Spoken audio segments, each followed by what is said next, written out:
ये देश एक बहुत संकट काल से गुजर रहा है। भारत के संविधान में हमारे देश की सार्वभौमिकता को बचाए, बनाए और अक्षुण्ण रखने के लिए सेना की परिकल्पना की और दुनिया की सर्वश्रेष्ठ सेनाओं में से भारतीय सेना अव्वल दर्जे में गिनी जाती है। भारतीय सेना का पराक्रम, उसका मनोबल, उसका आत्मविश्वास किसी भी देश के सेना से ज्यादा ऊपर है। कई परिस्थितियों में हमने अपनी सीमाओं की रक्षा की। विदेशों में जाकर शांति स्थापित करने के लिए भारतीय सेना का एक गौरवपूर्ण इतिहास रहा है।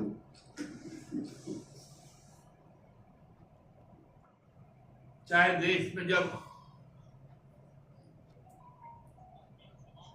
जितने भी डिजास्टर्स होते हैं, जो प्राकृतिक डिजास्टर हो, उस वक्त यदि हम सबका भरोसा किसी पर भी रहता है तो वो भारतीय सेना पर रहता है। सरहद पर जाकर सीने में गोली लेकर तिरंगे में लिपट कर हमको शांति से सोने का यदि कोई गारंटी देता है तो वो भारतीय सेना है। लेकिन भारतीय जनता पार्टी की मानसिकता हर वक्त भारतीय सेना के मनोबल को तोड़ना, उनके विरुद्ध अमर्यादित और जघन्य शब्दों का प्रयोग करना, ये उनकी मानसिकता है। ऐसे मानसिकता वालों को भारतीय जनता पार्टी का केंद्रीय नेतृत्व से लेकर सभी प्रदेश का नेतृत्व न केवल संरक्षण देता है बल्कि उसको उत्साहित करता है कि सेना के खिलाफ, किसान के खिलाफ, महिलाओं के खिलाफ और दलितों के खिलाफ, अल्पसंख्यकों के खिलाफ जघन्य बातें बोलो, उन्हें अपमानित करो तो आपको हम पुरस्कृत करें कि जनता पार्टी का चरित्र।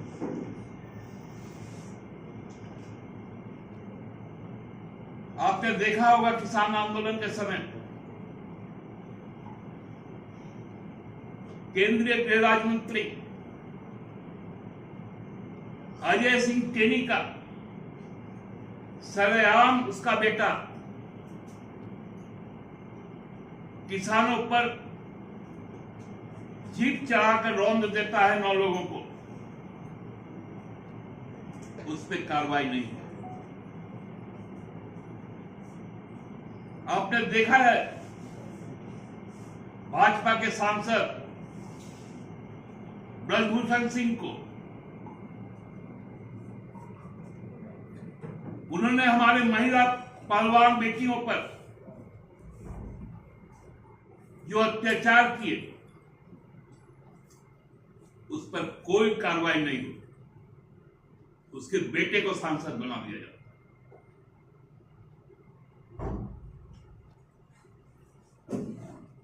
ये मोहन यादव जी हैं, मध्य प्रदेश के मुख्यमंत्री।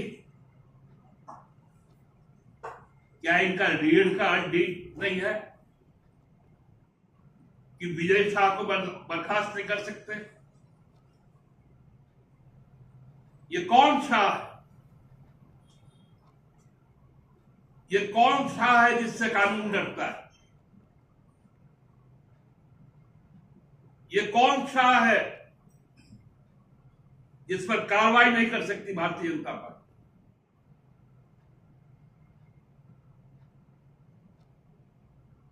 गिरफ्तारी तो छोड़ दीजिए, बर्खास्त तक करने का हिम्मत नहीं रखती, क्योंकि वो शाह।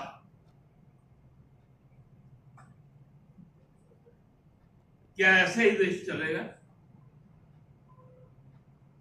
प्रधानमंत्री जी सैल्यूट करते, भाजपा नौटंकी करती है तिरंगा यात्रा का, और विजय शाह का पैर चरण वंदना करती है। धिक्कार है भारतीय जनता पार्टी। सुदेश जी किसी गुरुजी के साथ उनको उप मुख्यमंत्री बन के काम करने का मौका मिला। उस वक्त उनका ये ज्ञान चक्षु कहां था, थोड़ा उनसे पूछ लीजिए।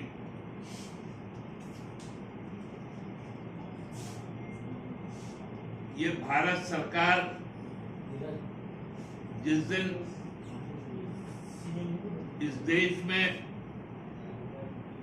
शराबबंदी, गुरुजी का जो शराबबंदी था, वो था कि जो महाजनी लोग गरीबों को शराब के नशे में धुत करवाकर उनकी जमीनें लिखवा लेते थे,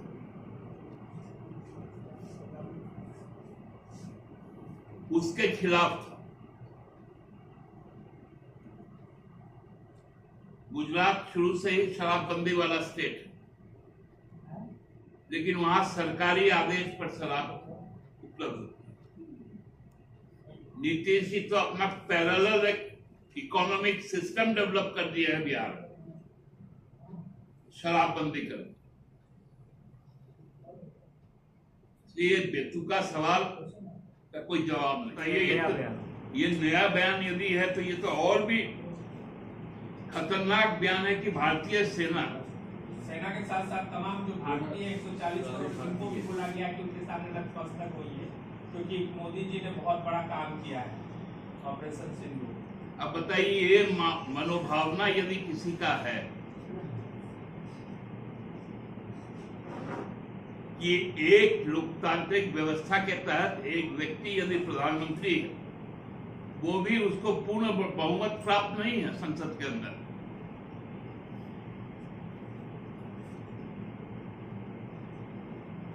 किस मनुवाद की तरफ जा रहे हैं लोग?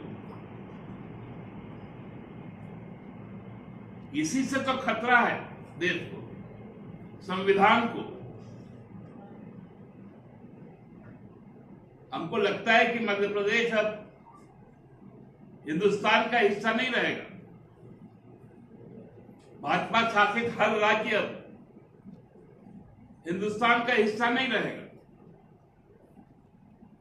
उनका एक अलग देश होगा और उस देश का एक राष्ट्रीय देवता होगा। इस घृणित मानसिकता का हम लोग विरोध करते हैं।